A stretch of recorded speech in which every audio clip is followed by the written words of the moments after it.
Hello, welcome to daily editorial.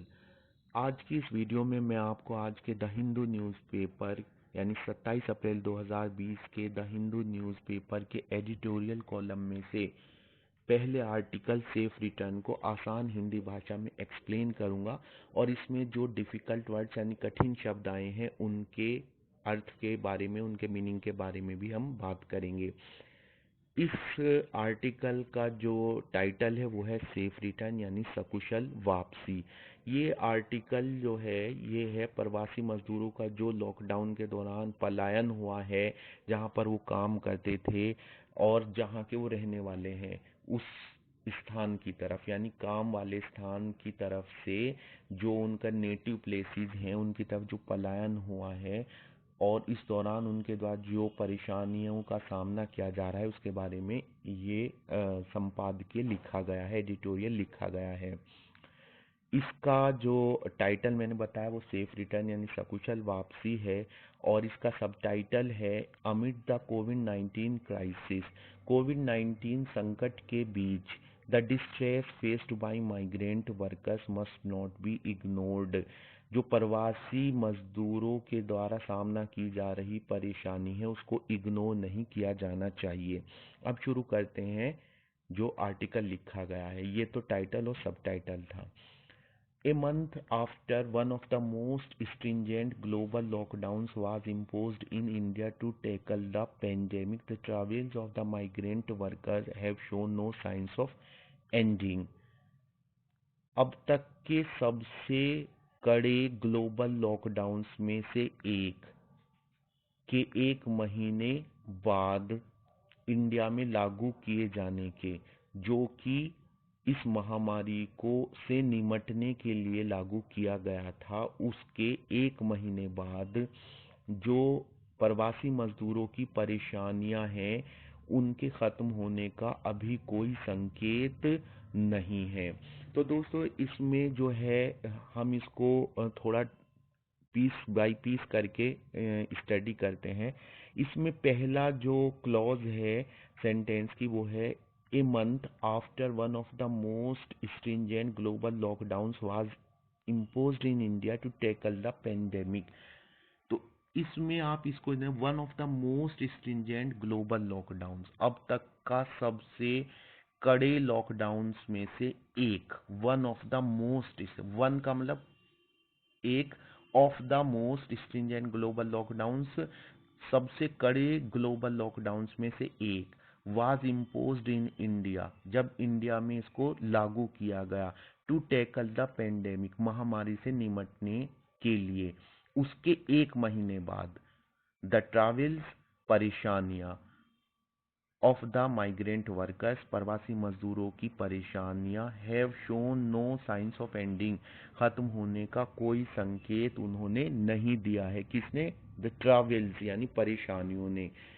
The government told the Supreme Court in late March that arrangements had been made to provide temporary shelters with food for migrant workers, and as of then, none of them was on the road. Just days after the lockdown had triggered an exodus of people to their native places। तो इसमें जो लंबा sentence है इसमें जो पहला हिस्सा है उसमें बताया गया है कि गवर्नमेंट यानी कि सरकार ने सुप्रीम कोर्ट को मार्च के अंत में बताया कि अरेंजमेंट्स यानी प्रबंध किए गए थे, अरेंजमेंट्स हैड बीन मेड प्रबंध किए गए थे किस बात के? टू प्रोवाइड उपलब्ध कराने के, टेम्पररी शेल्टर्स अस्थाई शरण गृह प्रवासी मजदूरों को उपलब्ध कराने के प्रबंध किए गए थे, with food for migrant workers और इनमें खाना भी था प्रवासी मजदूरों के लिए। एंड एज ऑफ देन और उस समय तक, किस समय तक? जब गवर्नमेंट सुप्रीम कोर्ट में बयान दे रही है उस समय तक, none of them was on the road कोई भी उनमें से सड़क पर नहीं था, यानी प्रवासी मजदूरों में से। कब की बात हो रही है? Just days after the lockdown, कुछ ही दिनों बाद, लॉकडाउन के कुछ ही दिनों बाद had triggered an exodus of people to their native places। Lockdown के लागू होने के कुछ ही दिनों बाद प्रवासी मजदूरों का अपने अपने मूल निवास स्थानों की तरफ जो पलायन हो गया था, उसके कुछ ही दिनों बाद उनमें से कोई भी सड़क पर नहीं दिखाई दे रहा है। और सरकार ने कहा कि उसने उनके लिए यानी प्रवासी मजदूरों के लिए अस्थायी शरण गृह बना दिए हैं, जिनमें खाना भी मौजूद है। बट रिपोर्ट्स हैव शोन, पर रिपोर्ट्स में दिखाया गया है, यानी हमें रिपोर्ट से पता चलता है, जो हमारे पास रिपोर्ट्स आई हैं उससे पता चलता है, हैव शोन दिखाया है, that thousands continue to travel long distances, कि हजारों की संख्या में लोग अभी भी लंबी दूरी की यात्रा जारी रखे हुए हैं। मोस्ट ऑफ देम बाई फूट, उनमें से ज्यादातर पैदल हैं। टू एस्केप, बचने के लिए। किससे बचने के लिए? डिस्ट्रेस कंडीशंस, जो ये परेशानी भरी स्थितियां हैं उनसे बचने के लिए, या फिर टू देयर फैमिलीज, अपने परिवारों के पास जाने के लिए। रिपोर्ट्स में बताया गया है, रिपोर्ट्स में दिखाया गया है कि हजारों की संख्या में लोग बाग अभी भी लंबी दूरी की यात्रा जारी रखे हुए हैं, उनमें से ज्यादातर पैदल हैं, और वो ये यात्रा परेशानी भरी स्थितियों से बचने के लिए कर रहे हैं या फिर अपने परिवारों के पास जाने के लिए कर रहे हैं। मीनवाइल, इस बीच, lakhs of workers who were dependent upon daily and casual labor are still stranded in Mumbai and Delhi without wages। इस बीच लाखों की संख्या में मजदूर जो कि रोजमर्रा के और अनियमित मजदूरी पर निर्भर हैं। डेली वेजर यानी कि जो आज काम किया आज कमाया, मतलब उनकी कोई लगी बंधी सैलरी नहीं है। कैजुअल का भी मतलब ये होता है कि कभी काम मिल गया कभी काम नहीं मिला उनको। उनमें से जो है, ये जो है लाखों की संख्या में जो वर्कर्स हैं जो कि डेली और कैजुअल लेबर पर डिपेंड करते हैं, अभी भी मुंबई और दिल्ली में बिना वेजिज यानी कि मजदूरी के, यानी बिना किसी काम के फंसे हुए हैं। स्ट्रैंडेड का मतलब होता है फंसे हुए हैं। द फंक्शनिंग ऑफ शेल्टर्स, इन शरण ग्रहों का जो सुचालन है यानी कि जो चालन है, इनको जो काम किया जा रहा है, इन सेवरल प्लेसेस, कई जगहों पर, हैज बीन अनइवन, असमान रहा है, एक जैसा नहीं रहा है। Across states and metropolitan cities, राज्यों में और बड़े शहरों में इन शरण ग्रहों का जो काम करने का तरीका है वो सब जगह एक जैसा नहीं रहा है। यानी कहीं अच्छा है कहीं बुरा है, कहीं कोई चीज अवेलेबल है कहीं कोई चीज अवेलेबल नहीं है। द फंक्शनिंग ऑफ शेल्टर्स, यानी शरण ग्रहों का जो काम जो चल रहा है इन सेवरल प्लेसेस, कई जगहों पर, कहाँ पर? कई राज्यों में और कई मेट्रोपॉलिटन सिटीज में अनइवन रहा है।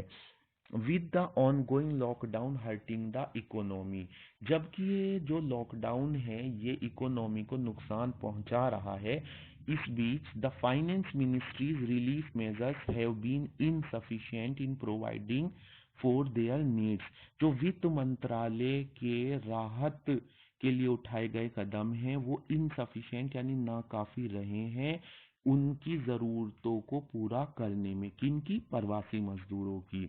Some migrant workers who stare at a continuing loss of livelihoods in their adopted places of work, कुछ प्रवासी मजदूर जो कि अब उन जहाँ पर वो काम करते हैं उन जगहों पर जब उनके काम खत्म हो रहे हैं यानी रोजी रोटी का कोई साधन नहीं है, बस वो उनकी तरफ देखने के अलावा कुछ नहीं कर पा रहे हैं, आर बेटर ऑफ, ये लोग अच्छे हैं अगर कहाँ पर हूँ? Depending upon the social safety nets and familial support structures in their native places. ये लोग जो सोशल सेफ्टी नेट्स हैं यानी कि जो जहाँ पर जो इनके मूल निवास वाली जगहें हैं, जैसे कोई बिहार का है तो वहाँ पर वो एक उनका एक समाज है, वहाँ पर लोग बाग उनकी मदद कर सकते हैं, या फिर जो इसमें दूसरी, या फिर उनके परिवारजन उनकी मदद कर सकते हैं उनके मूल निवास स्थान में। तो ये जहाँ पर काम के लिए गए थे वहां तो इनका रोजी रोटी का जो कमाने का जो साधन था वो खत्म हो गया, तो ये उसकी तरफ लाचारी से देख रहे हैं। और ये बेटर ऑफ है यानी बेहतर हैं कहाँ पर? जहाँ अगर ये जो है किस पर डिपेंड करें, डिपेंडिंग ऑन, अगर ये डिपेंड करें यानी इस पर निर्भर रहें, किस पर, social safety nets and familial support structures पर, अपने नेटिव प्लेसेस में, दे शुड बी अलाउड, उनको अलाउ किया जाना चाहिए to avail these in a dignified and humane way, उनको ये सब यानी कि सोशल सेफ्टी नेट्स और फेमिलियल सपोर्ट है ये, इसकी इनको इजाज़त मिलनी चाहिए एक बहुत ही मर्यादित और इंसानियत वाले तरीके में, यानी उनके साथ बहुत अच्छा व्यवहार किया जाना चाहिए, और जो उनको फेमिलियल सपोर्ट यानी उनके परिवार का, और जो उनको सोशल सेफ्टी नेट्स यानी कि जो उनको सामाजिक ताने बाने से फ़ायदा मिल सकता है वो उनको मिलना चाहिए, इसकी इजाज़त मिलनी चाहिए, यानी कि उनको घर वापस भेजा जाना चाहिए। Restarting work under the MGNREGA that went dormant in the earlier period of the lockdown has provided an incentive for workers to leave for their native places. ये जो योजना है MGNREGA, इसका शुरू करना इसका शुरू करना मजदूरों के लिए एक इंसेंटिव का काम किया है इसने, यानी कि एक तरह से स्टिमुलस दिया है, किस काम के लिए, मजदूरों को, कि वो फिर से जो है to leave for their native place, ताकि वो अपने नेटिव प्लेस के लिए चल पड़े, क्योंकि उनके जो नेटिव यानी मूल निवास वाली जगहें हैं जहाँ के वो रहने वाले हैं, उन पर ये योजनाएं चालित है और वहां पर जाकर काम कर सकते हैं। बीच में हमने एक चीज छोड़ी है, वो है that went dormant in the earlier period of the lockdown. ये रिलेटिव प्रोनाउन दैट है, जिससे एक रिलेटिव प्रोनाउन वाली क्लॉज स्टार्ट हुई है, जो कि दैट का मतलब है जो, और ये योजना के बारे में बता रहा है जो कि लॉकडाउन के शुरुआती समय में डोरमेंसी में यानी कि अक्रिय अवस्था में चली गई थी। इट इज एविडेंट, ये स्पष्ट है, that the option of keeping workers, के वर्कर्स को रखने का जो विकल्प था एट देयर रेस्पेक्टिव प्लेसेस जहां पर वो थे, इज नो लॉन्गर वायबल, अब काम नहीं कर रहा है। वायबल का मतलब होता है दमदार, इज नो लॉन्गर वायबल, इसमें अब कोई दम नहीं रहा, किसमें, इस विकल्प में, कि जो मजदूर जहां थे उनको वहीं रखा जाइए। एंड, और केंद्र सरकार, सेंटर मस्ट वर्क, केंद्र सरकार को काम करना चाहिए एट वेज, उन तरीकों पर, to allow for their transport to their native places, ताकि इन मजदूरों को उनके मूल निवास वाली जगहों पर पहुंचाया जा सके। दोस्तों, आपको मेरी एक्सप्लेनेशन कैसी लगी ज़रूर बताइएगा। हमारा चैनल सब्सक्राइब कीजिए, मैं रोज़ आपके लिए द हिंदू का एक एडिटोरियल हिंदी में समझाता रहूँगा उसके कठिन शब्दों के साथ। Thank you very much.